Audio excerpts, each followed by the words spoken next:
Hello and welcome to The Den. This is an episode of a series I like to call Den and Now, where we take a look at games from the past and see how they held up to the test of time. In my last video, I compared Skyblazer to Mega Man X, but how has X fared on his journey as the most recognized action platforming hero? Well, don't worry, because we're going to answer that question today when I take a look at Mega Man X6 on the PlayStation 1. Don't go anywhere, this is Den and Now.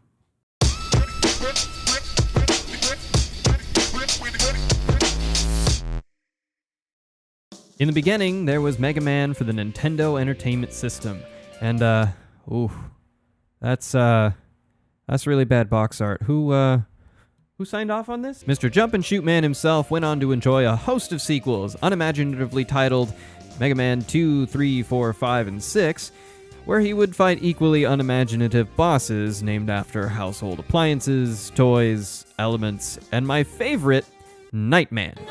No, not that Nightman, this Nightman. Alright, so at this point, Capcom's in their boardroom saying, "We gotta come up with something different. We can't just keep calling it Mega Man X. Or can we?" And bam! Just like that, a new Mega Man is born.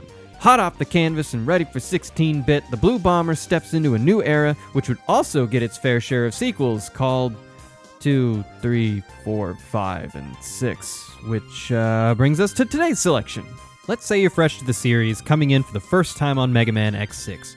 No problem. Game gives you a whirlwind of a recap that might take a few times watching through in order to read and appreciate the art that goes with the summary. The short of the long is, Earth is in trouble. After being hit by a large space colony, the planet is a shell of its former self. A large percentage of the population, both human and Reploid, are gone. The ones that remain struggle to pick up the pieces of the former pale blue dot. Speaking of picking up pieces, we have Gate, some kinda scientist Reploid, here scavenging in the rubble of the crash, only to find a piece he's wildly interested in. But that's about all we get for now, because what's a good origin story without a montage glossing over entirely someone's fall to madness? Yeah.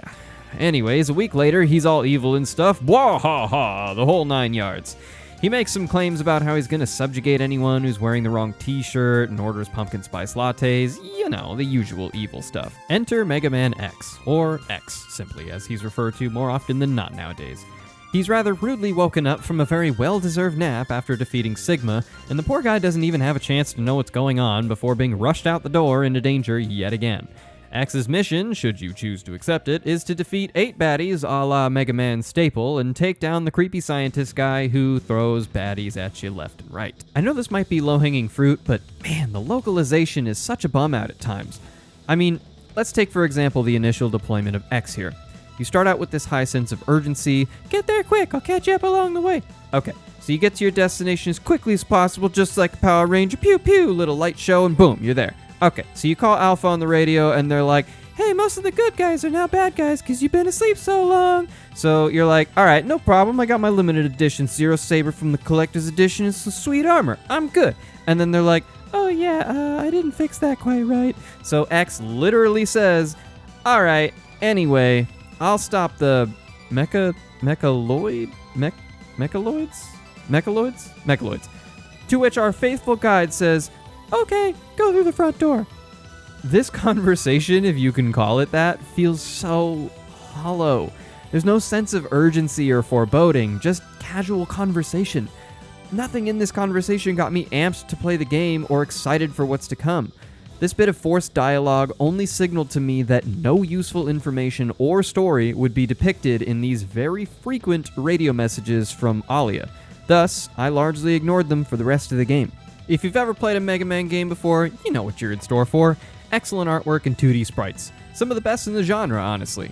The levels range the typical gamut of spicy, icy, nicey, and kinda industrial situation.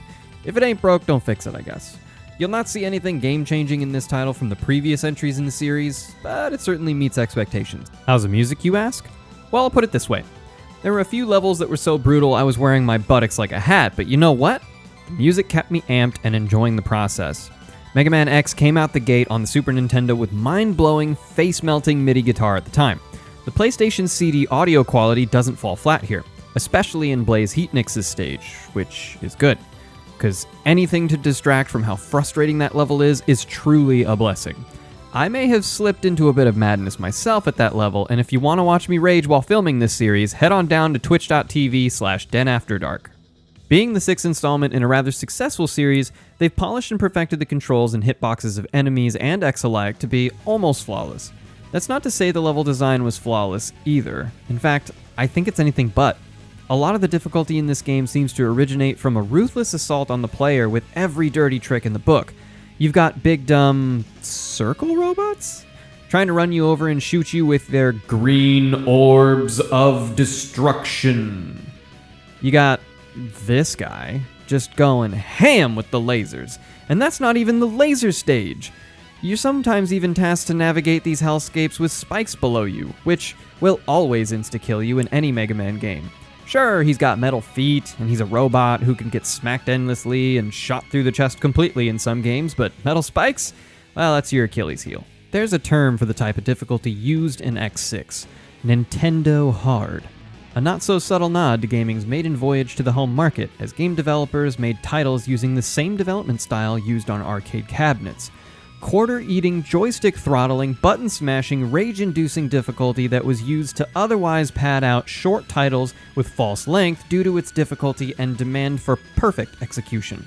The only saving grace here with X6's take on it is that when you get a game over and you hit continue, you do get to start from the last checkpoint that you got to, instead of having to do the entire level over again.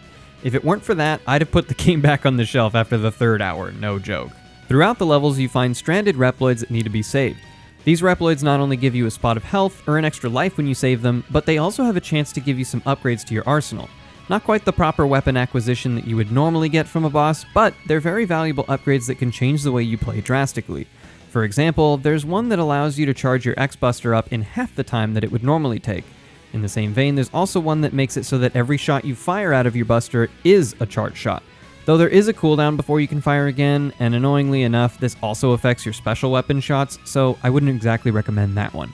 Still, you're given freedom enough to play how you want, even down to your character selection. You can pick the Ugg Boot PSL-toting Basic X or his improved Falcon armor-clad persona.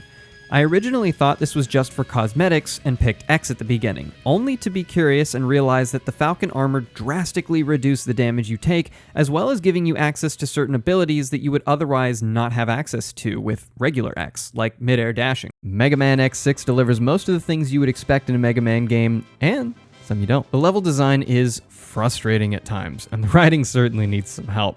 As the last Mega Man X game for the PlayStation 1, I would recommend picking this up and adding it to your collection if you're a fan of the series. If you're new to the Mega Man X series, I would recommend steering clear of this one and just start with the first one. It's one of the titles featured in the SNES Mini that was so wildly popular just a few years ago. With some internet-guided magic, you can add some additional games to this bad boy, including Mega Man X2 and X3, if you end up hooked on the series like I was so many years ago. Thank you so much for joining me on today's episode of Den and Now. If you enjoyed the video, please click that like button below and consider subscribing. At 100 subscribers, I'll be asking you what your favorite game is, and the most popular choice will be my next video. Until next time, Peace.